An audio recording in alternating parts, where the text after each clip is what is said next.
The Battle of Little Bighorn is etched into history as a brutal and enigmatic American defeat, a clash wrapped in legend and controversy. At first, it was framed as a noble sacrifice.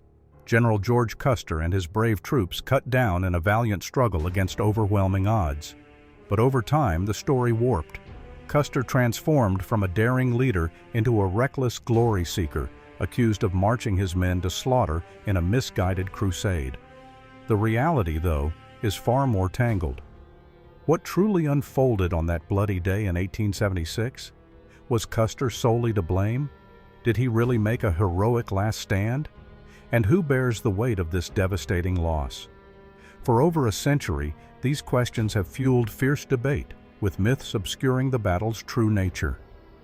For generations, Little Bighorn has been simplified as a clash between American soldiers and native resistance, a story of conquest versus defiance. The popular image is striking. Sitting Bull, the legendary Lakota chief, uniting his people to defend their land against Custer's 7th Cavalry, invaders bent on seizing territory in the name of expansion. Yet this neat narrative misses the messy reality. This wasn't just whites versus natives, it was a chaotic struggle of shifting alliances and deep-seated rivalries. Sitting Bull's call to arms drew an astonishing 10,000 followers, but many tribes refused to join him. Some, like the Arikara and Crow, even fought alongside the U.S. Army. 33 native scouts rode with Custer, some died beside him. These alliances weren't born of loyalty, but survival.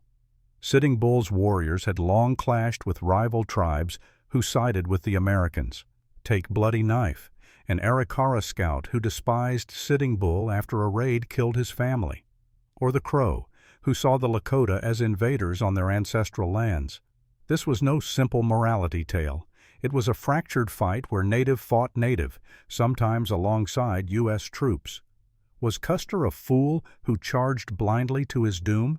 The truth is more nuanced. The myth that he led all his men to slaughter is false. Most of the 7th Cavalry survived. Of the 650 men Custer brought, 268 died a horrific toll, but not total annihilation. Custer's force was split into 12 companies. 5 companies under his direct command were wiped out. The rest, led by Major Reno and Captain Bentine, survived. Far from a reckless charge, Custer's plan was calculated.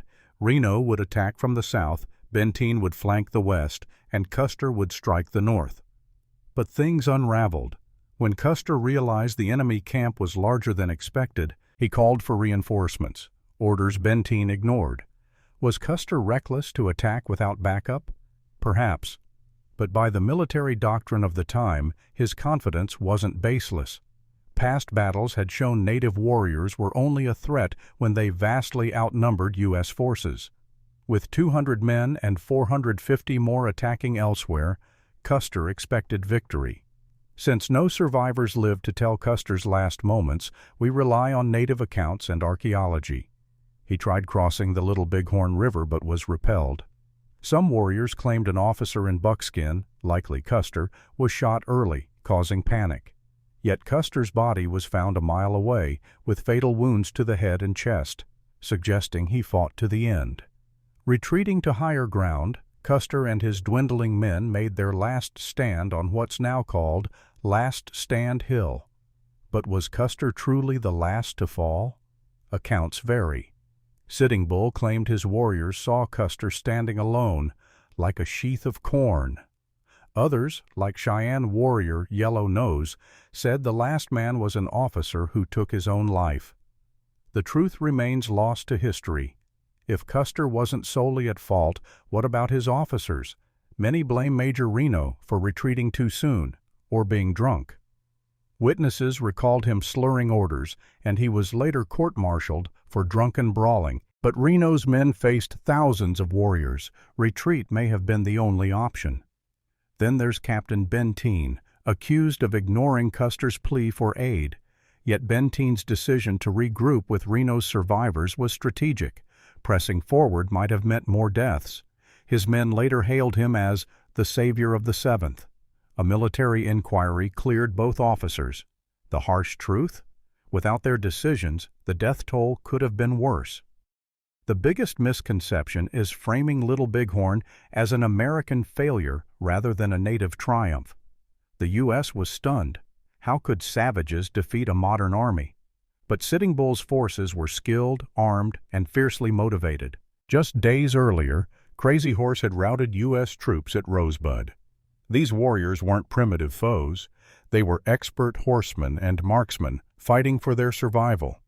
The U.S. government had vowed to erase their way of life, and Little Bighorn was their defiant stand. Though the victory was short-lived, Sitting Bull surrendered in 1881, it was earned through strategy, skill, and sheer will. Little Bighorn remains shrouded in myth. Was Custer a hero or a fool? Did his officers betray him, or did they save lives? The answers are as complex as the battle itself. One truth endures. This wasn't just a tragic blunder, it was a hard-fought victory by warriors defending their homeland. If you enjoyed this deep dive into one of history's most debated battles, hit subscribe and ring the bell for more stories that challenge the myths we think we know. Let's keep uncovering the past one untold truth at a time.